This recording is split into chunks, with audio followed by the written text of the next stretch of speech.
Bitcoin just flash crashed down to $25,200 and the rest of the crypto market is crumbling with it. XRP touched 43 cents, ADA touched 23 cents. Today, we're going to talk about why this is happening and if this is something we should be concerned about.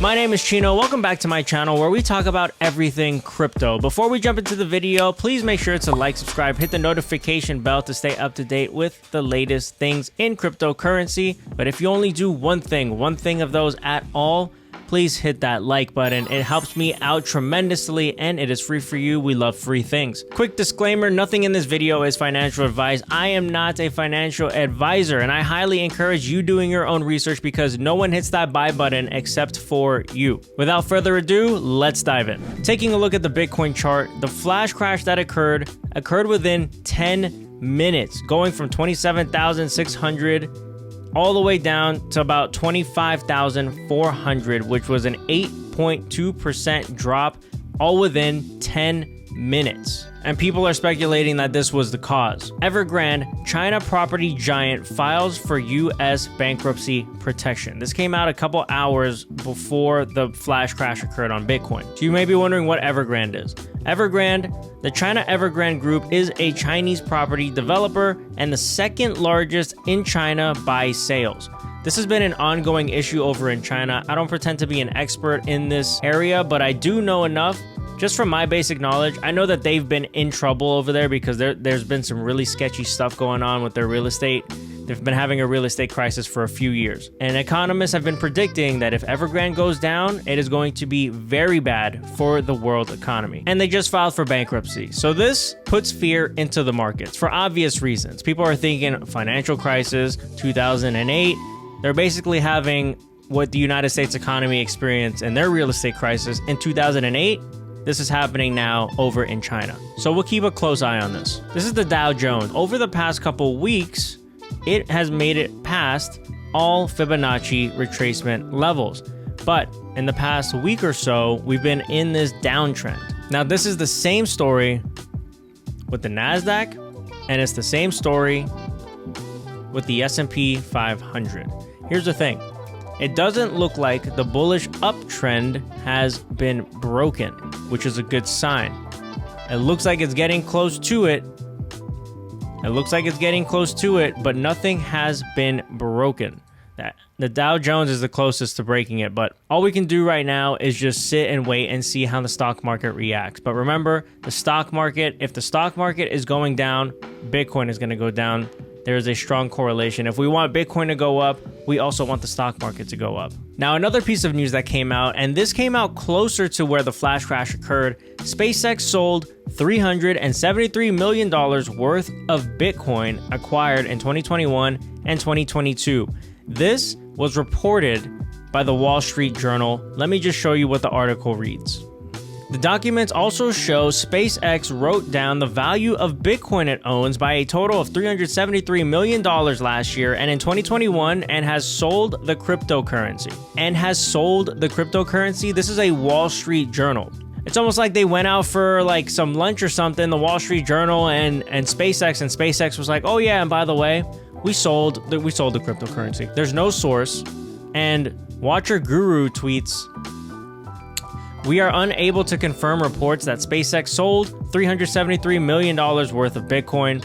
The report by the Wall Street Journal is unclear and states, we just read this, to quote from the document, as of right now, there is no other evidence to confirm the reports. So all of these articles coming out that SpaceX sold all their Bitcoin, $373 million worth of Bitcoin, blah, blah, blah. These are all just echoes based off of that one Wall Street Journal article where it says that SpaceX sold the cryptocurrency.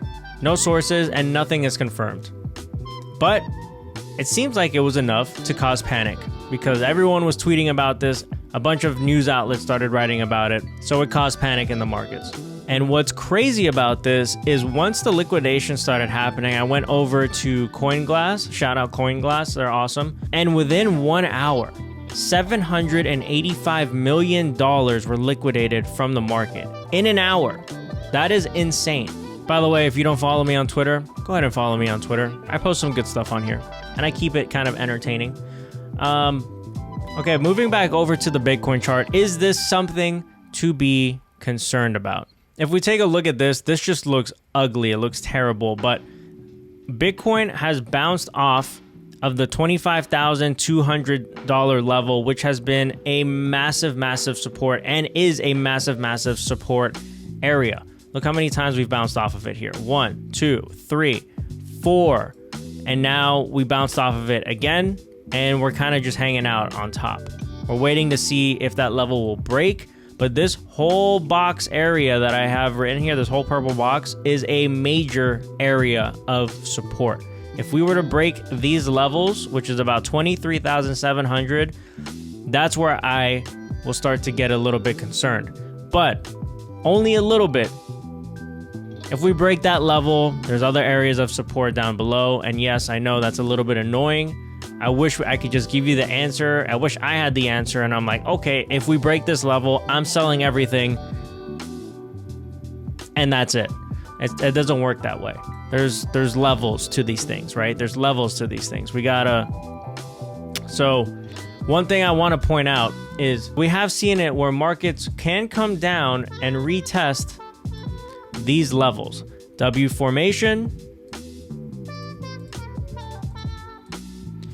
W formation after a crash. It looks like a double bottoming or a bottoming coming in.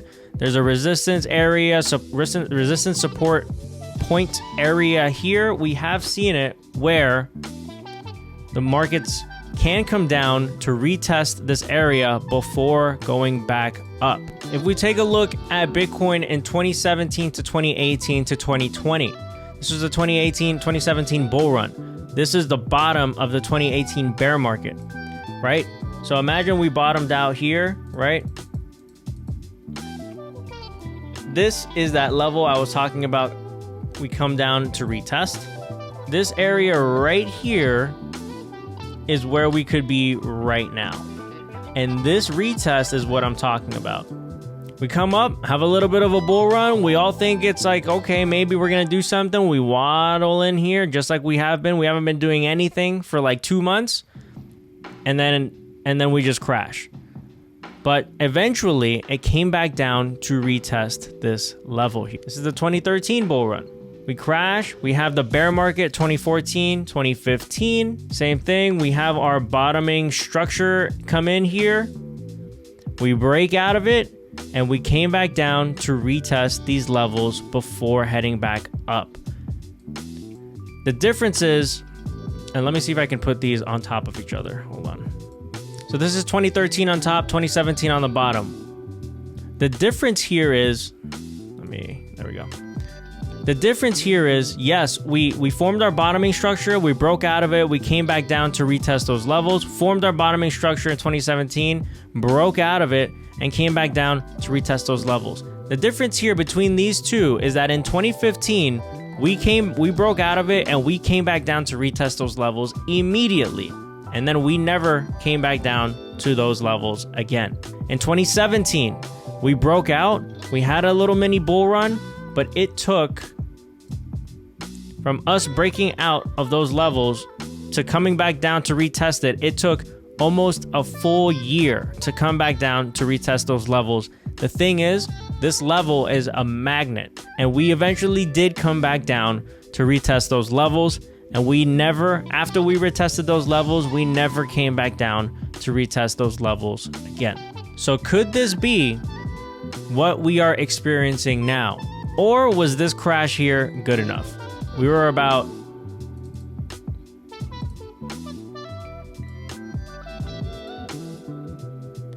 We were about 6% away from hitting it. Was that good enough? That's the big question. Is this something to be concerned about? In the short term, yes, I'm always still long-term bullish, but as of right now, we are still holding this $25,200 support area. If this breaks, the next level area of support is $23,000, and after that is about $20,000, which was the previous all-time high, and then below that is this 18,300 back test area that we just spent so much time talking about. All right, guys, that is all I got for you. In conclusion, what do I think? I think this is slightly concerning with the whole Evergrande thing. We need to see how that Evergrande bankruptcy thing plays out. Maybe somebody buys them up. Who knows? People are saying they're too big to fail. We got to keep a close eye on it. I'm slightly concerned. I'm not too concerned. This put a lot of fear into the market, and the rule of thumb is classic Warren Buffett. You buy into fear, you sell into greed. Right now, the market is very fearful. I was fearful. I literally looked at the chart and I was like, whoa. And I felt that fear and I'm like, okay, maybe I should buy. So I'm treating this as a buying opportunity. I'm going to see if I'm an idiot or if I'm not. I'm not telling you to go buy it. Again, I highly encourage you doing your own research, and I am not a financial advisor. This is not financial advice. But it's slightly concerning, but it is something that we need to keep a close eye on. If you found value in this video, make sure to like, follow, subscribe, hit the notification bell. And again, if you do any of them at all, like the video. It helps me out tremendously and will be much, much, much, much appreciated. I'll catch you guys in the next one. Peace.